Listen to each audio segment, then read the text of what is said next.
नूरपुर गांव में रहने वाली सीमा और अंकु दो भाई बहन थे। वो बचपन से ही अनाथ थे। उनके माता पिता का देहांत कई साल पहले हो गया था। वो दोनों कूड़ा बिनने का काम करते थे। दीदी, बहुत दिन हो गए, कुछ अच्छा नहीं खाया, आज कुछ अच्छा सा खिला दो। बस इतनी सी बात, चलो मैं खिलाती हूँ।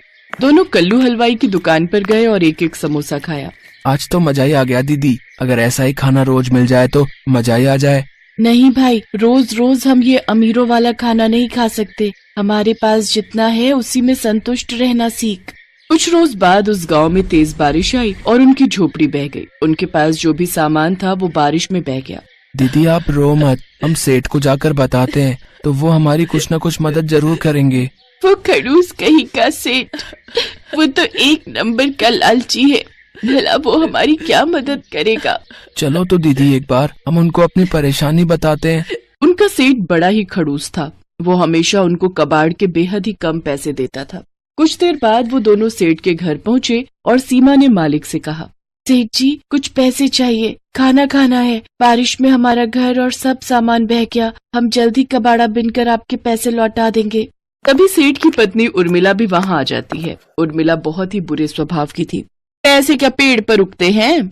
सेठानी जी, आप जो कहोगे मैं करूँगी। मेरा छोटा भाई है, इसे लेकर मैं कहाँ जाऊँगी। आपकी दुकान के बाहर जो टिन का छप्पर है उसके नीचे ही रह लेंगे।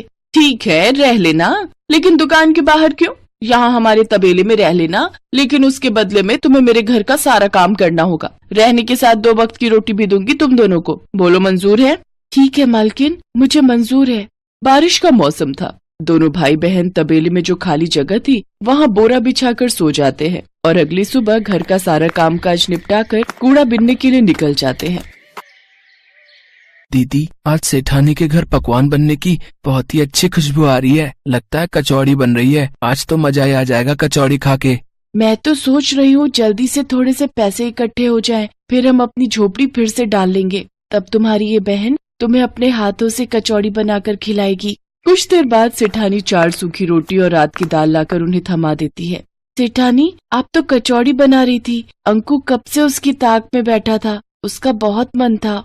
चुप कर, तू ये अमीरों का खाना है और तुम जैसे भिखारियों के लिए नहीं है। चुपचाप से ये दाल रोटी खाओ और फिर सो जाओ। सुबह 4 बजे उठकर गाय भैंस को चारा भी डालना है तुम लोगों ने। सेठानी वहाँ से चली गई। सीमा और अंकु की आंखों में बासी खाना देखकर आंसू आ गए। फिर सीमा ने अंकु से कहा, तू मत रो छोटे, मैं जल्द ही तुझे कचौड़ी बनाकर खिलाऊंगी। दिन भर काम करके भूख लगी थी, इसलिए उन्होंने बासी खाना खा लिया और फिर तबेले में सो गए। अगले दिन घर का काम निपटाकर जब वो कूड़ा बिनने गए तो अंकु ने वहाँ एक चमकती हुई चीज देखी। दीदी यहाँ आओ, देखो तो ये क्या है। सीमा ने जब उसे बाहर खींचा तो देखा वो एक बहुत ही सुंदर कढ़ाई थी। ये कढ़ाई, ये भला हमारे किस काम की? लेकिन बाजार में बेचकर पैसे जरूर मिल जाएंगे। हाँ, लेकिन नहीं, हम इसे बेचेंगे नहीं। जब हमारी झोपड़ी बन जाएगी तब मैं अपने भाई को इसमें कचौरी बनाकर खिलाऊंगी। वो दोनों छुपकर उस कढ़ाई को तबेले में ले आए। अपने हाथ में कढ़ाई लिए सीमा अंकु से कहती है, एक दिन मैं अपने अंकु के लिए इसी कढ़ाई में कचौरी बनाऊंगी। दीदी, मेरा मन तो अभी भी बहुत कर रहा है कचौड़ी खाने का। काश कि कोई जादू हो जाए और ये कढ़ाई कचौड़ी से भर जाए। उसके इतना कहते ही वो कढ़ाई कचौड़ियों से भर गई। दोनों भाई बहन ये चमत्कार देखकर हैरान थे। इसका मतलब ये कोई जादुई कढ़ाई है, इसीलिए इतना चमक रही है। मैं एक बार और कहती हूँ, काश की जल्दी से कोई जादू हो जाए और ये कढ़ाई मिठाई से भर जाए। उसी पल वो कढ़ाई मिठाई से भर जाती है।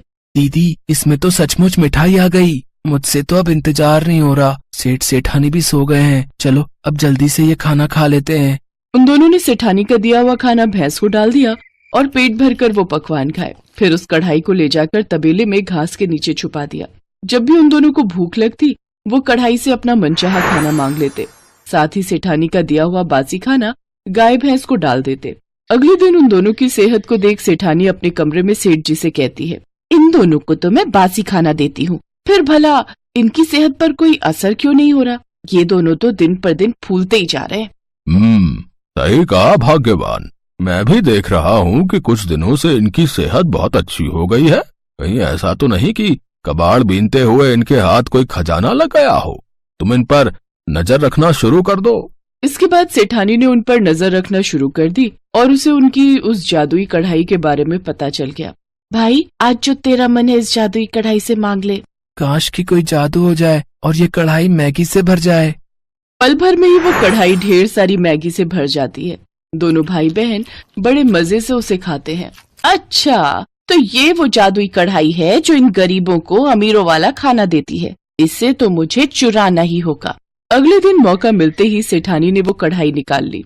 देखो जी, ये उन बच्चों की सेहत का राज, ये जादुई कढ़ाई जिसे मैं चुरा लाई। अब देखो, मैं तुम्हारे लिए गर्मा गर्म पकवान बनाती हूँ। ए जादुई कढ़ाई, अपना जादू दिखा और हमारे लिए बिरयानी बना दे। अरे वाह, ये तो कमाल हो गया। अब तो तुम्हें कभी खाना बनाना ही नहीं पड़ेगा। तुम्हारी मेहनत भी बचेगी और राशन पानी का खर्चा भी। बिरयानी खाकर तो सचमुच मजा ही आ गया।